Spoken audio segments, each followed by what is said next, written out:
অবৈধ ড্ৰাগছৰ ব্যৱসায়ৰ বিৰুদ্ধে কাছাৰ আৰক্ষীয়ে আন এক বৃহৎ সফলতা অৰ্জন কৰিবলৈ সক্ষম হৈছে। যোৱাকালি আমি গোপন সূত্ৰে গম পাইছিলোঁ যে শ্ৰীভূমি জিলাৰ এজন যুৱক, তেওঁৰ নাম শামীম আহমেদ, তেখেতৰ ঘৰ পাথাৰকান্দিত। তেখেতে শিলচৰ চহৰৰে মেহেৰপুৰ অঞ্চলত নিজামুদ্দিন নামৰ ব্যক্তি এজনৰ ঘৰত ভাড়াতীয়া হিচাপে আছিলে।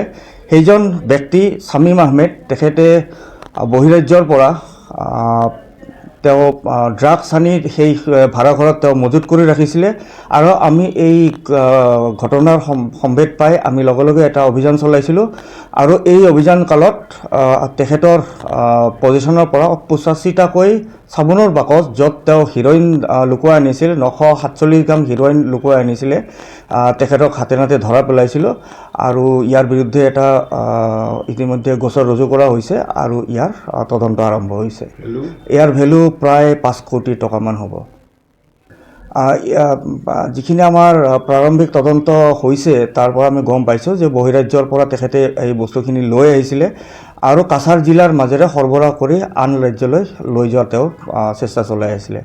আমাৰ ইতিমধ্যে যিটো ইনভেষ্টিগেশ্যন আছে, প্ৰাৰম্ভিক তদন্ত, এই প্ৰাৰম্ভিক তদন্তৰ ভিত্তিত এইখিনি বস্তু গম পোৱা হৈছে আৰু ইয়াৰ তদন্ত অব্যাহত আছে আৰু পিছত যদি কোনো ফৰৱাৰ্ড আৰু বেকৱাৰ্ড লিংকেজত কোনো বেলেগ ব্যক্তি বিশেষ আমাৰ নজৰত আহে, তেওঁলোকৰ ওপৰতো বিহিত ব্যৱস্থা গ্ৰহণ কৰা হ'ব।